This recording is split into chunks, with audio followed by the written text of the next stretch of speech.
Hi friends, my name is Chaitanya Patke and welcome back to my YouTube channel. A pretty disappointing performance to say the least by the Indian team, which has seen them get virtually knocked out of the ICC T20 World Cup. A horrendous batting display, lack of intent shown, and I guess we had many expectations of this team. That team will go forward, but alas, there could be many reasons for this shambolic display.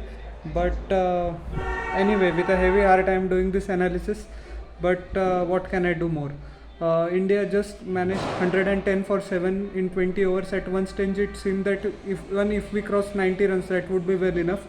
So that is the indication how badly we played.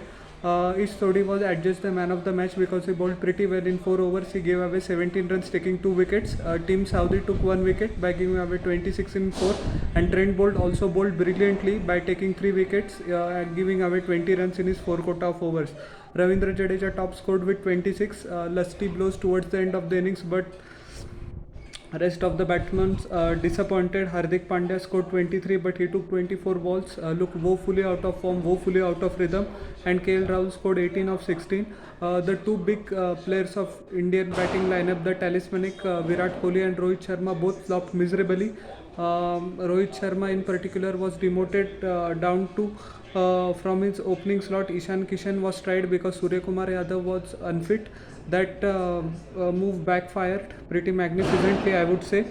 Ishan Kishan was out on the delivery of Trent Bolt, so that set the tone in motion. Virat Kohli also was never comfortable, and so was Rohit Sharma. Got out to a long off. I think he will be pretty disappointed.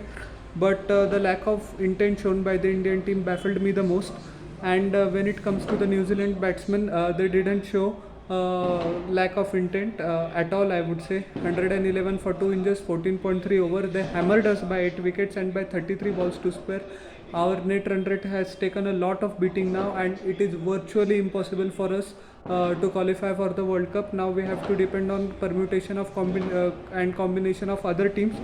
So I think a pretty disappointing display by the Indian team. Daryl Mitchell took the attack right to the opposition. He scored 49 of 35 balls, virtually sealed the game for New Zealand there. As was the case, even if we had got out cheaply, I don't think India would have won. But the lack of intent, the lack of fatigue was clearly shown. And Kane Williamson scored 33 of 31 and Martin Guptill scored 20 of 17. So a pretty shambolic display by India, and more things were expected. But I think we need to back the team in this difficult moment right now, and I hope we bounce back against Afghanistan. But our hopes of semi-finals are done and dusted, I would say, unfortunately. So how did you like my analysis? Please tell in the comment section below, and don't forget to like, share and subscribe to my channel and press the bell icon for further notifications. We'll meet in the next video. Till then everyone, bye.